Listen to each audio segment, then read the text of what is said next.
Jules Rimet est le président de la Fédération française de foot dans les années 1930. Et il a un rêve.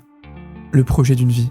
Et si on organisait un tournoi avec les meilleurs joueurs de chaque pays du monde pour savoir, une bonne fois pour toutes, qui est le meilleur? Ouais, ça serait fou, mais personne veut organiser ça, vous êtes fous. Ça voudrait dire construire des stades, accueillir pendant des mois des équipes partout, gérer les foules, c'est très compliqué. Mais il y a quand même 4 pays qui se portent volontaires. L'Espagne, l'Italie, la Suède et l'Uruguay. Et finalement, c'est l'Uruguay qui est choisi. Un pays de 2 millions d'habitants à l'autre bout du monde. Génial, on va enfin pouvoir jouer le premier tournoi international de l'histoire. Mais en fait, non. Le jour de la date limite de l'inscription, Jules se rend compte d'une chose. Aucun pays européen ne s'est inscrit. 0. Les pays européens voulaient pas venir, parce qu'il fallait faire environ 3 semaines de bateau pour arriver en Uruguay, jouer le tournoi pendant 2 mois et refaire 3 semaines pour rentrer. Les équipes sud-américaines commencent à dire à Jules, tu sais quoi, s'il y a 0 équipe européenne, nous, on viendra pas. Jules est dos au mur, son projet était peut-être un peu trop ambitieux. Mais vous savez quoi, on va essayer quand même. Tout ce qui va suivre pour que cette première édition ait lieu est un bordel sans nom. Jules Rimet convainc personnellement la France de s'inscrire, la Belgique suit derrière. Le roi de Roumanie qui adore le football décide qu'ils vont y aller aussi et il va choisir lui-même les joueurs. Au final, 4 équipes viennent avec la Yougoslavie. Elles prennent tout le bateau ensemble qui s'arrête dans tous les pays pour aller chercher les joueurs pour se rendre en Uruguay. L'Égypte était censée venir mais elle a raté sa correspondance et le tournoi se jouera donc à 13 équipes au lieu de 14. La finale arrive et c'est Argentine contre Uruguay. Les 2 équipes refusent de jouer avec le ballon de l'autre, chacune veut utiliser son propre ballon. Jules Rimet lui-même arrive en disant bon, vous savez quoi, la première mi-temps ça sera avec le ballon de l'Argentine et la deuxième de l'Uruguay, comme ça tout le monde est content. L'arbitre du match a tellement peur des représailles qu'il dit les gars, je veux bien arbitrer, mais à une condition. À la fin du match, il y a un bateau qui m'attend au port le plus proche et vous assurez ma sécurité jusqu'à là-bas au cas où il y a des émeutes. L'Argentine gagne la première mi-temps 2-1 avec son ballon et l'Uruguay remporte la sienne 3-0 et devient la première équipe championne du monde. Et surtout, c'est la naissance de la plus grande compétition de l'histoire du sport professionnel. Celle qui rassemble le plus d'êtres humains autour d'un objectif commun, voir son pays gagner. C'est la naissance de la Coupe du Monde de football.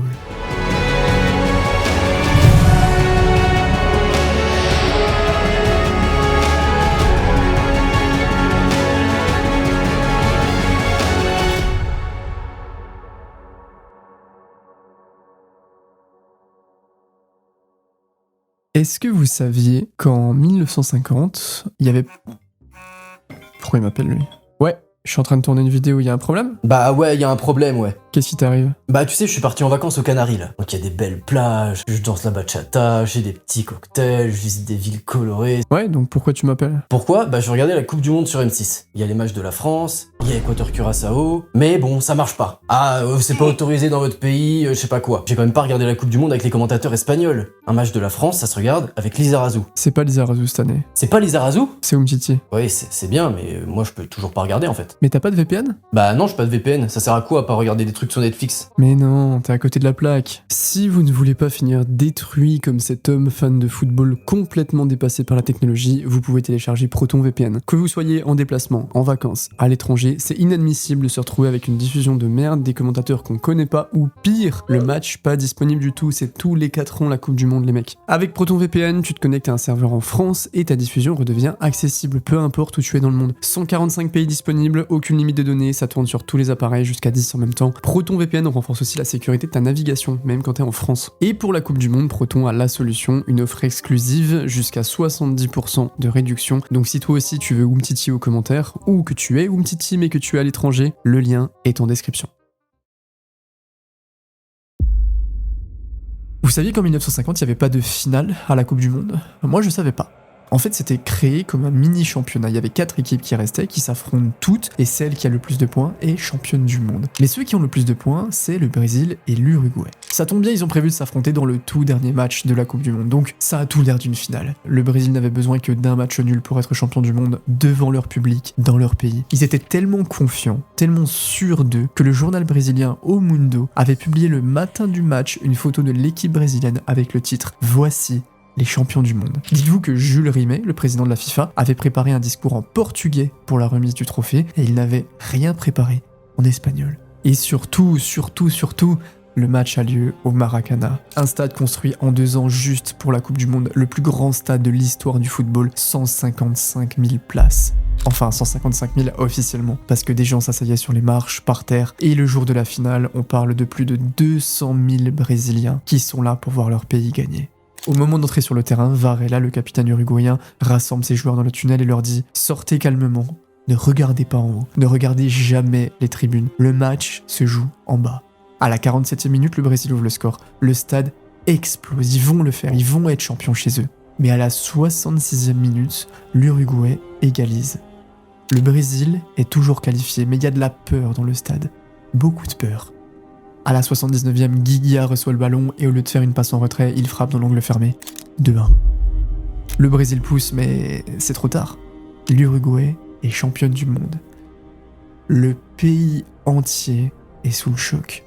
Il n'y a plus un bruit dans le stade. On voit 200 000 personnes en pleurs. Le pays ne pardonnera pas à Barbosa d'avoir pris ce deuxième but. Il est devenu le paria de tout le Brésil. En 1994, quand il se présente à l'entrée du centre d'entraînement de la Seleção pour rendre visite à l'équipe, on lui interdit l'accès. 44 ans après. C'est tellement un drame national qu'après ce match, le Brésil abandonne définitivement ses maillots blancs parce qu'ils sont maudits. C'est comme ça qu'est née la mythique tunique jaune. Ceux qui ne savent pas encore, c'est que dans 64 ans exactement, ils vont revivre exactement le même scénario. Peut-être en pire. On va y revenir.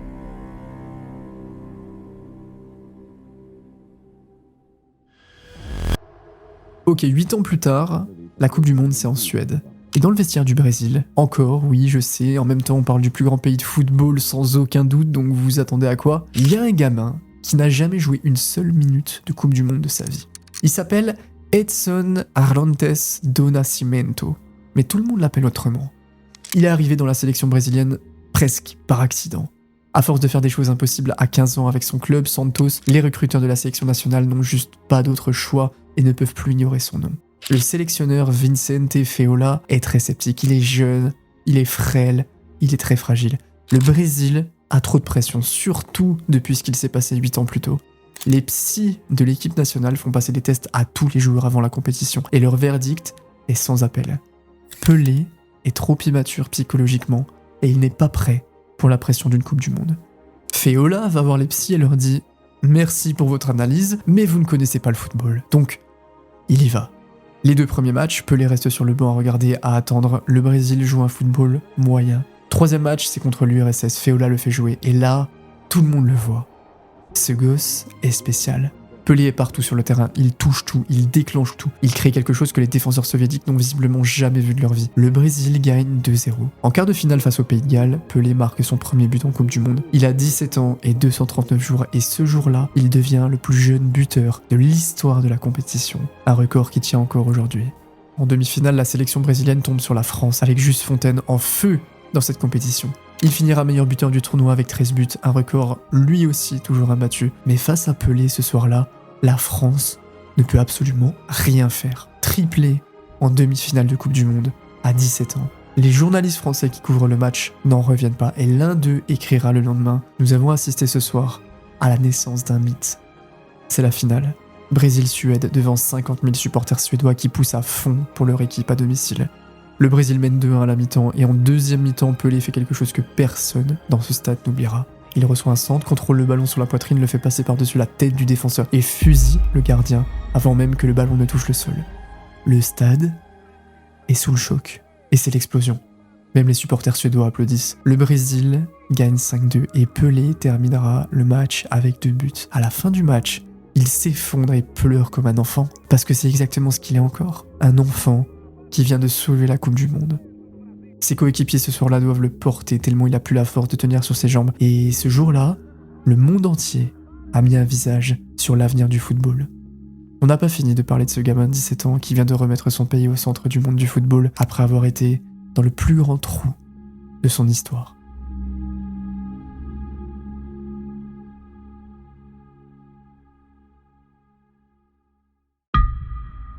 Aujourd'hui, il fait très chaud en Angleterre et Wembley vibre comme jamais. La finale de la Coupe du Monde se joue à Londres devant 98 000 personnes dans les tribunes et des millions d'Anglais collés devant leur télé en noir et blanc. Parce que l'Angleterre, ce soir, joue à domicile. Et l'Angleterre, c'est le berceau du football. Tout a commencé ici. Quand tu es l'Angleterre, que tu organises une Coupe du Monde, tu te dois de la gagner. C'est tout. Et pour l'instant, ça se passe très bien. L'Angleterre arrive en finale. Et il retrouve l'Allemagne de l'Ouest. Une machine froide et disciplinée qui ne lâche jamais rien. Une équipe très dure à jouer, très physique. Le match est très rythmé, très agressif, personne ne lâche rien. Et à la fin du temps réglementaire, 2-2. On ira en prolongation. À la 101e minute, Geoff Hurst reçoit le ballon de haut but, se retourne dans un espace minuscule et frappe de toutes ses forces.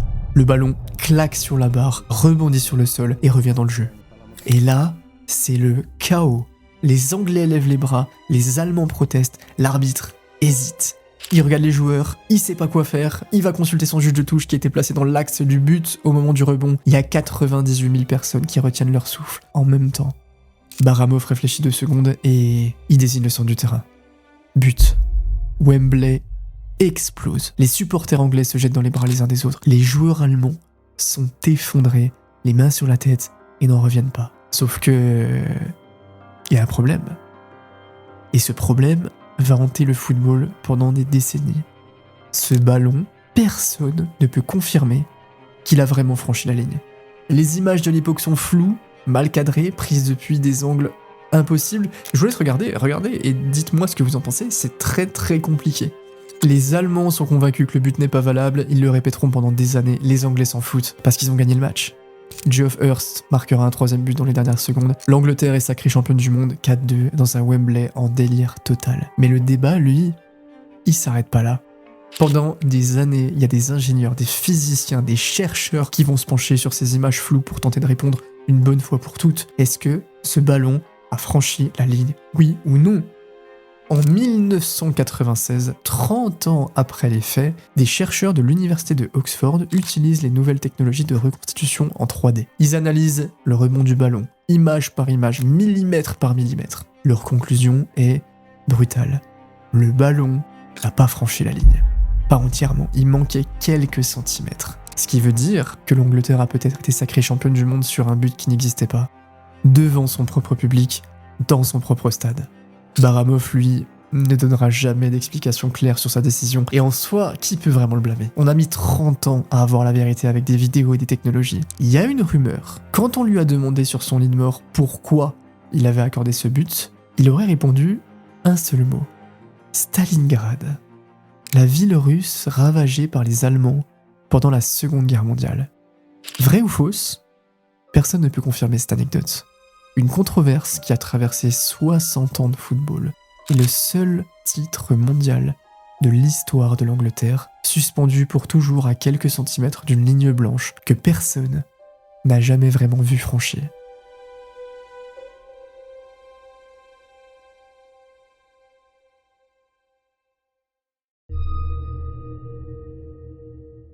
On est en 1978 et c'est l'Argentine qui accueille la Coupe du Monde. Sur le papier, c'est une grande fête, des millions de supporters, les meilleures équipes du monde, le plus grand tournoi de football du monde. Mais ça, c'est à la surface.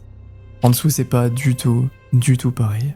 2 ans plus tôt, en mars 1976, des tanks ont roulé dans les rues de Buenos Aires. L'armée a pris le pouvoir et le général Jorge Videla est devenu le chef d'une dictature militaire qui va terroriser le pays pendant des années. Des milliers de professeurs sont arrêtés, des opposants politiques, des syndicalistes, des étudiants, des professeurs, n'importe qui pense différemment. On les appelle les desaparecidos, les disparus. 30 000 personnes qui s'évaporent du jour au lendemain. Pas de procès, pas d'explication, pas de corps, juste le vide, évaporé. Et Videla, lui, il a une idée. Il veut organiser la Coupe du Monde en Argentine. Il veut montrer au monde entier que son pays va bien, que tout est sous contrôle et que la dictature, c'est pas si grave que ça. La FIFA accepte. Alors que le monde entier a les yeux rivés sur les stades argentins, à quelques centaines de mètres du stade monumental de Buenos Aires, il y a un bâtiment, un ancien lycée naval. Et dans ces bâtiments, des hommes et des femmes sont enchaînés et persécutés.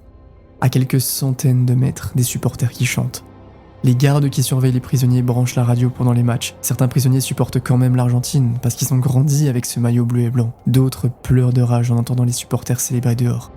Pendant la finale, un garde ouvre les cellules et installe une petite télé au bout du couloir. Ce soir-là, c'est pas des hommes qui regardent, non. C'est des fantômes dépourvus, le bandeau des yeux remonté sur le front. Certains d'entre eux seront transférés 3 jours plus tard. Transférés, dans le langage de la dictature, ça voulait dire autre chose. Mais sur le terrain, le football continue et Videla a besoin que l'Argentine gagne. Pas pour le sport, pour le pouvoir, pour montrer à son peuple et au monde entier que ce qu'il a mis en place fonctionne, que l'Argentine est forte. On arrive au match décisif, l'Argentine doit battre le Pérou par au moins 4 buts d'écart pour se qualifier pour la finale. 4 buts, c'est énorme. La veille du match, Videla et Henry Kissinger, l'ancien secrétaire d'État américain qui soutient ouvertement la dictature, descendent dans le vestiaire péruvien. Personne ne sait vraiment ce qui se dit dans ce vestiaire. Par contre, ce qu'on sait, c'est que l'Argentine va gagner ce match 6-0. 6 buts à 0. Les joueurs péruviens n'arrêtent rien, ne défendent rien. Ils font des remplacements incompréhensibles. Les journalistes qui couvrent le match décrivent des Argentins avec des yeux exorbités, très grands, très ouverts. L'un des joueurs péruviens dira des années plus tard qu'il ne reconnaissait même plus ses propres coéquipiers de club, tellement il semblait être dans un état second. Des années plus tard, un ancien sénateur péruvien témoignera devant un tribunal argentin. Pour lui, c'est sûr et certain, la victoire a été achetée. L'Argentine aurait envoyé 35 000 tonnes de blé au Pérou. Des dizaines de prisonniers politiques péruviens auraient été libérés en échange. La FIFA ouvrira une enquête et elle ne conclura jamais rien officiellement. L'Argentine se qualifie pour la finale. Elle affronte les Pays-Bas. Le stade monumental est rempli de confettis blancs qui tombent du ciel. Mario Kempes, la star de l'équipe, marque 2 fois. L'Argentine gagne 3-1 après prolongation. Videla descend sur la pelouse et remet lui-même le trophée aux joueurs avec un immense sourire. C'est la seule fois de sa vie qu'on le verra sourire comme ça.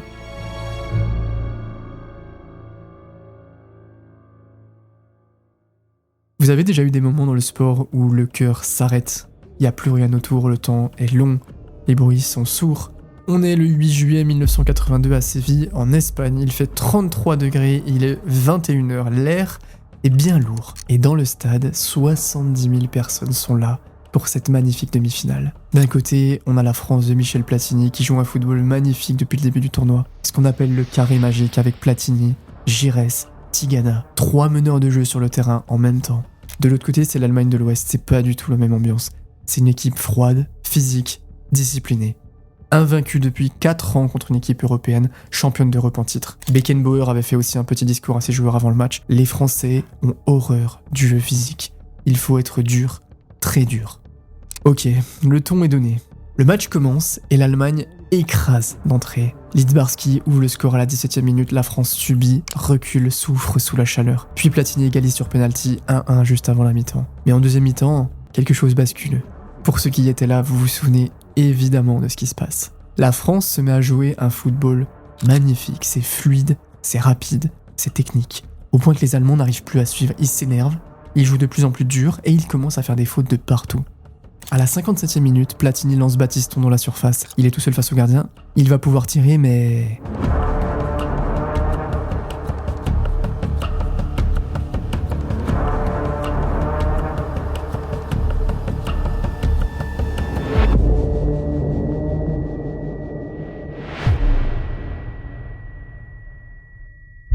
C'est un attentat. Battiston est KO. Schumacher, à côté, comme si c'était rien passé. Il mâche son chewing-gum, les poings sur les hanches, en attendant que le jeu reprenne. Il regarde même pas Battiston. Les médecins courent sur le terrain, il faut agir vite. Battiston a 3 dents cassées, une vertèbre cervicale endommagée et un traumatisme crânien sévère. Il est au bord du coma. Le problème, c'est que l'arbitre n'a pas vu la faute. Tout le monde l'a vu. Tout le stade, la terre entière l'a vu. Mais pas l'arbitre. Pas de carton, pas de pénalty, rien. Après cet attentat de Schumacher, la France va jouer les prolongations avec une rage folle. 92e minute, Marius Trésor reprend une volée magnifique, 2-1. 99e minute, Giresse marque, 3-1 pour la France. Les légendaires Thierry Roland et Jean-Michel Larquet sont en délire. La France est en finale, c'est plié. Sauf que Rummenigge entre sur le terrain à la 97e minute. Il est blessé à la cuisse depuis le début du tournoi, il boite presque, mais il rentre quand même. Et sur une faute non sifflée pour la France, puis une deuxième, l'Allemagne récupérée par rencontre. 3-2. Fischer égalise d'une retournée acrobatique à la 108e minute. 3-3. Pour la toute première fois de l'histoire de la Coupe du Monde, une qualification pour la finale va se décider au tir au but. Et là, Les Français étaient pas prêts. Ils réalisaient qu'ils avaient même pas prévu qu'ils allaient tirer. Personne n'y avait pensé. Marius Trésor ne veut pas, Six ne veut pas, Bossy ne veut pas être dans les 5 premiers, mais il faut quand même y aller. Giresse marque, Amoros marque, Rocheteau marque, les Stiliqueux ratent pour l'Allemagne. Les Français y croient encore. Et là, Didier 6 s'avance. 4-4. Platini marque, Rummenigge marque. Maxime Bossy s'avance, c'est le 5e tireur français. S'il marque, la France continue.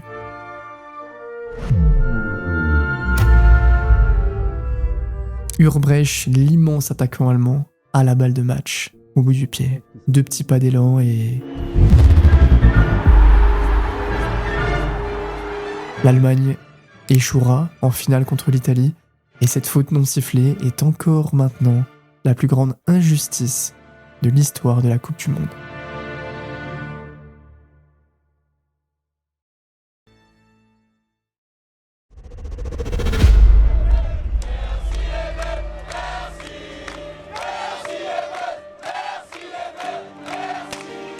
Évidemment qu'on y va, vous vous attendez à quoi? En 1998, la presse française démonte l'équipe de France. Aimé Jacquet, le sélectionneur, est la cible de tout le monde. Les journalistes le descendent chaque semaine. L'équipe écrit qu'il est trop limité pour mener la sélection au sommet, que son style de jeu est ennuyeux, que ses choix sont incompréhensibles. Mais Jacquet encaisse tout. Il dit rien et il travaille. Il essaye d'imposer ses idées. L'équipe est diverse, elle ressemble à la France des années 90. Thuram, Desailly, Vieira, Djorkaeff, Deschamps et évidemment un certain Zinedine Zidane. Et pour l'instant, tout le monde est un peu sceptique. La France a jamais gagné de Coupe du Monde et ils sont très limités en ce moment. Le tournoi commence et dès le 2e match de poule, Zidane se fait expulser pour un coup de pied sur un adversaire saoudien. 2 matchs de suspension. Mais on y est, donc il faut avancer. Et surtout, ne pas donner raison à la presse. Les 8e, les quarts, les demi. L'équipe progresse sans briller vraiment, mais on est en demi-finale. Et en demi-finale, c'est la Croatie. Et la Croatie, c'est solide. En première mi-temps, la Croatie domine largement. Il y a 0-0, la France s'en sort très bien, mais c'est dur. Dans le vestiaire, il y a des gros débats tactiques entre les joueurs, avec au milieu le capitaine Didier Deschamps. Il faut prendre une décision, ou alors le bloc qui redescend. Mettez-vous d'accord, c'est ce que je suis en train de vous dire. Ou il resserre dans l'axe, et toi tu peux monter un peu, ou il me monte un coup au milieu. Il suffit pas de le dire, il suffit pas de le dire, il faut le faire. Deschamps a raison, c'est ça le plus dur. Parce qu'à la 46e minute, la Croatie ouvre le score. Mais il y a un homme, ce soir, qui n'a pas du tout les mêmes plans.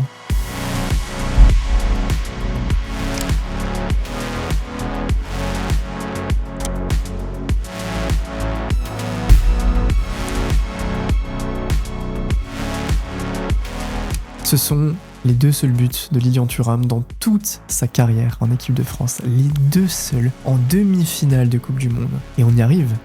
La première finale de l'histoire de ce pays, contre le plus grand de tous, le champion du monde en titre, l'équipe qui contient le plus grand phénomène des 10 dernières années.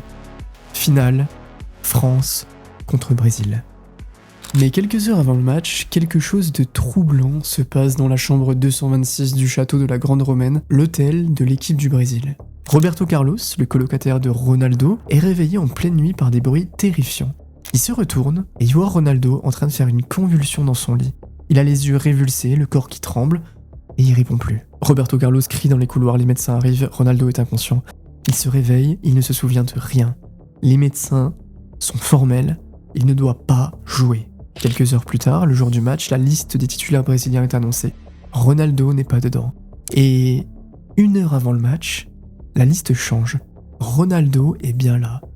Personne ne saura vraiment pourquoi cette décision a été prise. Certains parlent d'une pression du sponsor Nike, d'autres disent que Ronaldo a insisté. La vérité exacte, elle reste encore très floue aujourd'hui. Ce qui est sûr, c'est que le Ronaldo qui entre sur la pelouse du Stade de France ce soir-là n'est pas du tout le même que celui qui a terrorisé les défenses pendant tout le tournoi. Et d'un côté, tant mieux pour nous. La suite, on la connaît, je vais pas la raconter comme c'était un truc que vous avez jamais vécu. Allez, on est entre nous, il fait chaud, je vous mets la classique, ça me fait plaisir. Zidane sur ce premier corner français place un coup de tête magistral et ouvre le score. Dorcaef. Et but Zidane. Je vous avais dit, il y avait le corner qui venait, il y a eu 2 corners. Et c'est le doublé de Zinedine Zidane, juste avant la mi-temps. Et but. Troisième but d'Emmanuel Petit, qui marque à la dernière minute. Délire dans le Stade de France, 48e minute. Et c'est fini. L'équipe de France est championne du monde. Vous le croyez ça, l'équipe de France est championne du monde en battant le Brésil. 3-0, 2 buts de Zidane, 1 but de Petit. Je crois qu'après avoir vu ça, on peut mourir tranquille. Enfin le plus tard possible, mais on peut. Ma vidéo vient probablement de se faire démonétiser en vous mettant cet extrait. Ça me fait plaisir. Si vous en avez envie, je serais ravi que juste vous vous abonniez à cette chaîne. Ça m'aide énormément pour trouver des partenaires et pour la faire grandir.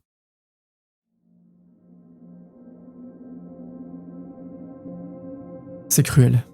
En novembre 99, Ronaldo Nazario s'effondre sur le terrain. Son tendon rotulien droit vient de lâcher. Il a 23 ans. C'est très dur de retourner sur un terrain après ça, et pratiquement impossible de revenir au même niveau. Opération, rééducation, 5 mois de travail. Il revient en avril 2000 pour un match de Coupe d'Italie. Il joue 7 minutes. Ronaldo, le finte, poi cade però, prima di entrare in area di rigore. Attenzione al ginocchio destro. Brutta caduta di Ronaldo, dolorante. Cette fois, c'est encore pire. Les ligaments sont détruits. Les médecins lui disent qu'il ne jouera probablement plus jamais au football. Ronaldo passe presque 2 ans dans le silence. Les journaux commencent à parler de lui au passé, le meilleur joueur du monde, ce qu'il aurait pu être. Il rentre au Brésil, il se bat seul contre son corps, et il revient. Il revient pour la Coupe du Monde 2002 au Japon et en Corée du Sud. Et pour marquer son retour, il décide de se faire la coiffure la plus bizarre de l'histoire du football. Vous la connaissez cette coiffure. Si votre pote s'est déjà fait une boule à Z, il est passé par là avant. Les photographes du monde entier font des gros plans dessus. Les enfants au Brésil commencent tous à copier cette coupe. C'était fait exprès. Ronaldo voulait que les gens parlent de ses cheveux, pas de ses genoux. Le tournoi commence et le Ronaldo de 2002 n'est pas le même fantôme qu'on a vu trébucher en 1998. Il est de retour. Il court, il accélère, il fait de la magie. Il marque contre la Chine, contre le Costa Rica, contre l'Angleterre, contre la Turquie, contre l'Allemagne en demi-finale. 8 buts en 7 matchs. La finale, c'est Brésil-Allemagne. En face, c'est Oliver Kahn, le gardien allemand qui est sur un nuage, le meilleur joueur du tournoi à ce moment-là. Ce mec m'a traumatisé toute mon enfance, il était terrifiant. Il a été monstrueux pendant tout le tournoi, quasiment imbattable. Mais à la 67e minute, Rivaldo frappe, Kahn dévie le ballon maladroitement, et Ronaldo est là. Le stade japonais de Yokohama explose. 79e minute, 2-0. Le Brésil est champion du monde, à nouveau. Il avait failli ne plus jamais pouvoir mettre de crampons. Il a passé 2 ans à se battre contre son propre corps. Il était arrivé à la Coupe du Monde avec une coiffure de fou pour que personne ne parle de ses cicatrices. Et il finit meilleur buteur du tournoi, avec 8 buts. Kahn est quand même élu meilleur joueur de la compétition malgré la défaite. Mais ce soir-là, tout le monde s'en fout un peu. Parce que tout le monde regardait Ronaldo pleurer sur la pelouse de Yokohama. À la fin de la saison, Ronaldo soulève le ballon d'or. Coupe du Monde et ballon d'or la même année. Le phénomène est de retour. Ouais, j'ai pas parlé de la France en 2002. Bah, on s'est fait tuer en poule, et l'action la plus marquante du tournoi, c'est le clip de Johnny, donc bon. C'est le bon jeu, la France est debout.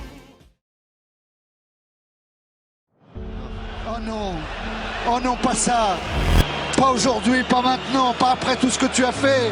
Je crois que je vais mettre un terme à ma carrière en équipe de France. Zinedine Zidane annonce sa retraite internationale. Il a 32 ans, il a tout gagné, et il est fatigué.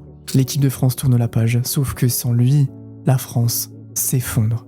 L'équipe ne ressemble plus à rien, elle enchaîne les défaites et la qualification pour la Coupe du Monde 2006 est catastrophique. Alors en août 2005, Zidane revient. 4 mots dans un communiqué. La France se qualifie et arrive à la Coupe du Monde 2006 en sachant que c'est la dernière de Zizou, son dernier tournoi. Après c'est sûr, c'est la retraite définitive.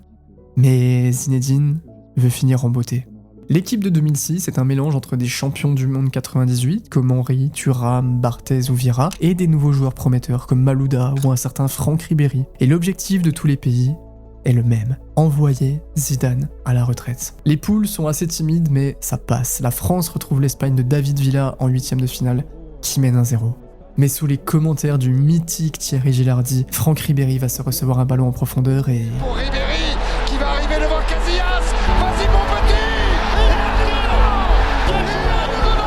La France repasse devant et Zidane vient clore le débat. On avance. C'est dans ce Waldstadion, ce stade de la Forêt à Francfort, devant 45 000 spectateurs, des supporters brésiliens, des supporters français, que va se dérouler le dernier quart de finale de la Coupe du Monde. Cette affiche de rêve entre le Brésil et la France. Cette équipe est terrifiante. Mais aujourd'hui, il n'y a qu'un joueur sur le terrain. Allez, c'est pour moi. Le pied sur le ballon, il se sort. Super moment avec passement de jambes. Oui, on gagne les duels assez facilement avec une netteté impressionnante. Servira Vidal de la part de Zidane. Et Zidane, la conduite de balle, les dribbles. Qui va tirer le coup franc, ça plonge au but. Finale. France, Italie, à Berlin. 7e minute, Malouda se fait faucher par Materazzi, pénalty pour la France. Le plus gros portage de couilles de l'histoire de la Coupe du Monde.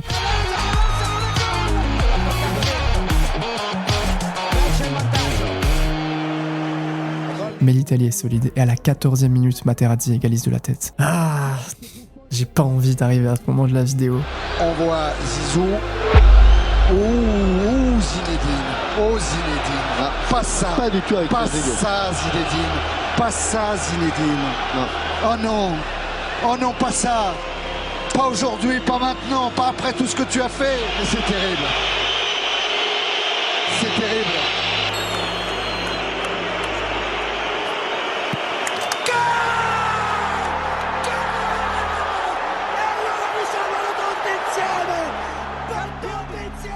Un petit mot pour notre mythique Thierry Gilardi qui a sublimé tous ces moments aussi magiques que tragiques pendant des années.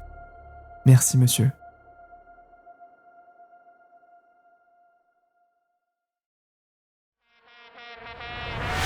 Ah, 2010. Ok, j'arrête. Quelle horrible idée. En 2010, jamais un pays africain n'avait organisé une Coupe du Monde et jamais une équipe africaine n'avait atteint les quarts de finale. Donc c'est le moment parfait. La FIFA accorde l'organisation de la compétition à l'Afrique du Sud et il y a une équipe qui se démarque très vite, le Ghana. Les Black Stars ont passé le premier tour puis les 8e et là ils sont en quart de finale contre l'Uruguay de Luis Suarez. Ce soir-là, le Ghana peut porter un continent dans l'histoire et ils ont toutes les cartes en main. C'est tendu, c'est épuisant. 1-1 après 90 minutes, 1-1 après les prolongations. Mais c'est pas fini, on est à quelques secondes de la fin et le Ghana obtient un coup franc.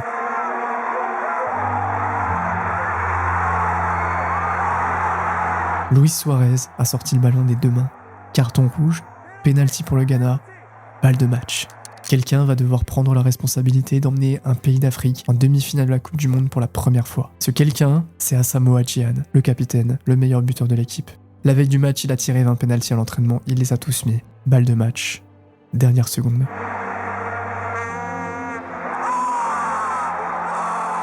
Il reste encore les tirs au but. Ce moment m'a marqué. J'avais une sensation d'injustice horrible pour cette équipe. Mais les règles ont été respectées. Et pendant ce temps-là, il y a une autre équipe qui est en train de se hisser vers la finale. Une espèce de rouleau compresseur qui écrase tout sur son passage. El triste fallecimiento de Jarque, del capitán del Español, ha sido una muerte súbita y por tanto todo el mundo del fútbol sigue trastornado. En 2009, Dani Jarque, le capitaine de l'Espagne, fait une crise cardiaque pendant la pré-saison en Italie. Il avait 26 ans. Le monde est touché, mais quelqu'un est effondré. C'est Iniesta. C'est son coéquipier et son ami. Iniesta tombe dans une profonde dépression. Il continue quand même à jouer, il continue à se battre et il porte sa douleur en silence. Et en 2010, l'Espagne arrive en Coupe du Monde en Afrique du Sud. L'équipe est monstrueuse. Xavi, Iniesta, Busquets, Villa, Fernando Torres.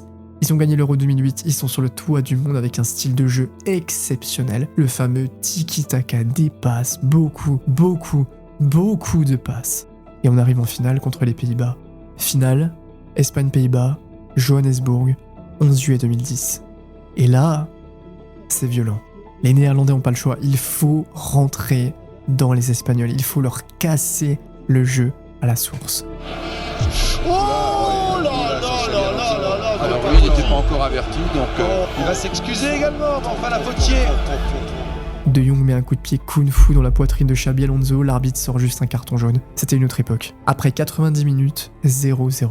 À la 116e minute, Jesus Navas déborde sur le côté droit, il centre et Fabregas reçoit le ballon. Ese balón, él le cae a Cesc Fábregas. Vamos, para Iniesta, Iniesta, chuta Iniesta.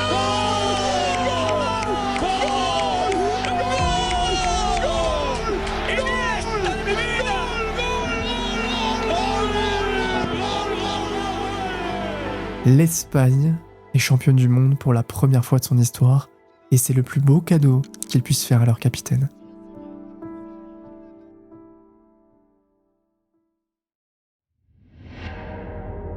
Il existe des matchs qu'on oublie le lendemain, des matchs dont on parle quelques semaines et des matchs qui mettent en deuil des pays pour toujours. Vous vous souvenez de Brésil-Uruguay en 1950 ? Malheureusement pour le Brésil, c'était juste le premier chapitre. Le Brésil, c'est 5 étoiles sur le maillot, 5 titres mondiaux, Pelé, Zico, Ronaldo, Ronaldinho.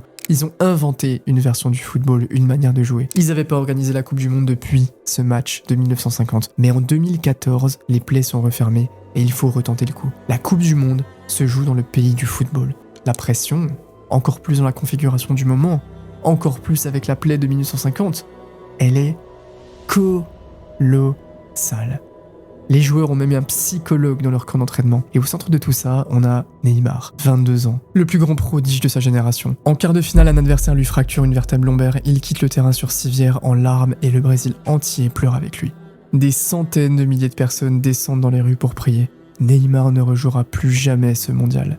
Et comme si ça suffisait pas, Thiago Silva, le capitaine, est suspendu pour la demi-finale. Et c'est vraiment un problème parce qu'en demi-finale, c'est pas n'importe qui. C'est l'équipe la plus terrifiante du monde. Une machine de guerre construite sur 12 ans de travail. Neuer, Philipp Lahm, Toni Kroos, Thomas Müller, Miroslav Klose. La Mannschaft. On est le 8 juillet 2014 et le Brésil ne le sait pas encore, mais il s'apprête à rentrer en deuil pour la deuxième fois. 11e minute, Müller surgit sur un corner, 1-0. Le stade tente de réagir, l'Allemagne ne lui en laisse pas le temps. 23e minute, Klose, 2-0. 24e minute, Kroos, 3-0. 26e minute, Kroos encore, 4-0. 2 buts en 69 secondes, le doublé le plus rapide de toute l'histoire de la Coupe du Monde. 29e minute, Khedira, 5-0. Il y a une ambiance dans le stade de déni. Les yeux sont vides, personne ne comprend ce qu'il est en train de se passer. 5-0 à la mi-temps.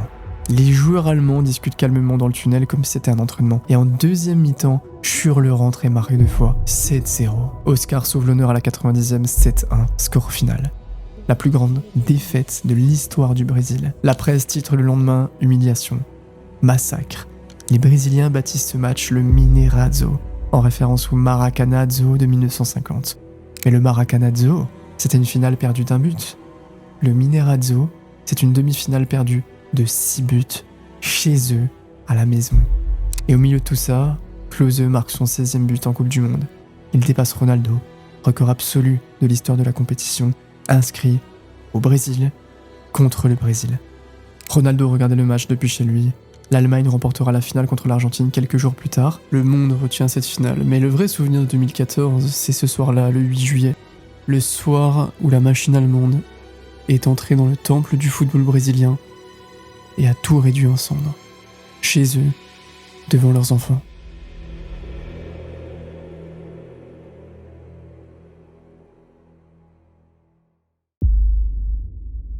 À votre avis, qui est le plus grand homme de football français de l'histoire ? Lui ?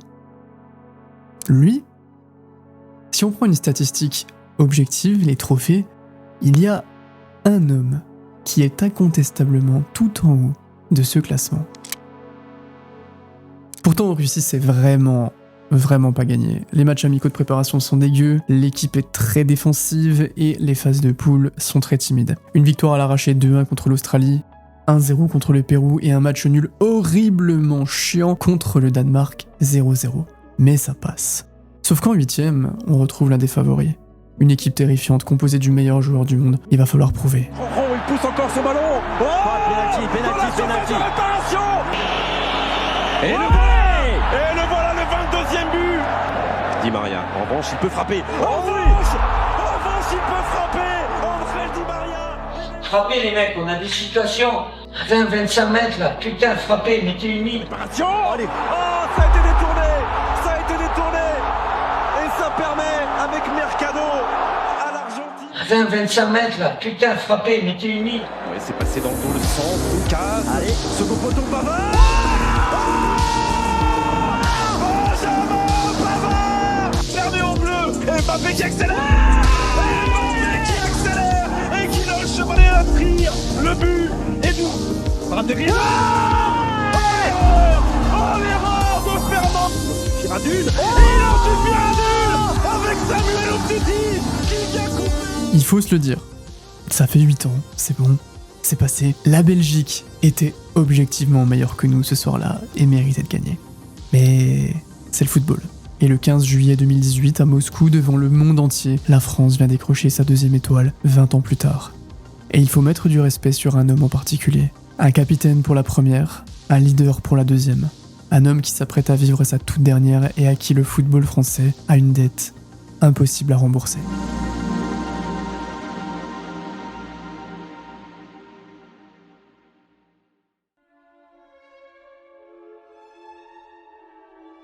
Il faisait froid. Elle avait pas du tout la même saveur celle-là. Mais on arrive quand même à nouveau en finale, sans trop briller, mais en étant extrêmement solide. En face, il y a tout un continent qui veut que l'Argentine gagne, pour une seule raison. Lui. C'est peut-être sa dernière, il en a jamais gagné une. Il a 35 ans, c'est sa 5e Coupe du Monde. À cette époque, on pense qu'il en jouera probablement pas de 6e. L'Argentine est trop forte dans cette première mi-temps, ça va trop vite, ils sont rapides, techniques, collectifs. La France est spectatrice de sa propre finale. 1-0. 2-0. La France n'a cadré aucun tir. C'est le match d'une vie. On peut pas faire pire. De toute façon, on peut pas faire pire. C'est ce qu'on a fait.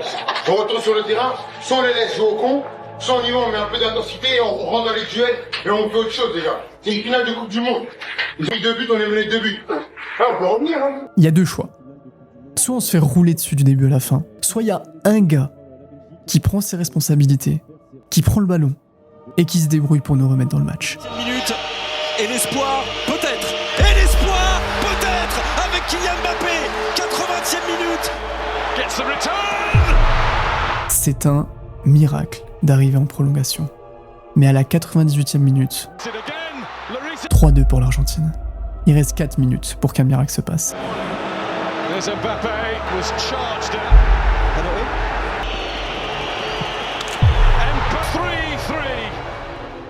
Et à la 122e minute, même s'il fait mal, même s'il est contre nous, même s'il est horrible encore aujourd'hui à revoir, Emiliano Martinez réalise le plus grand arrêt de l'histoire de la Coupe du Monde.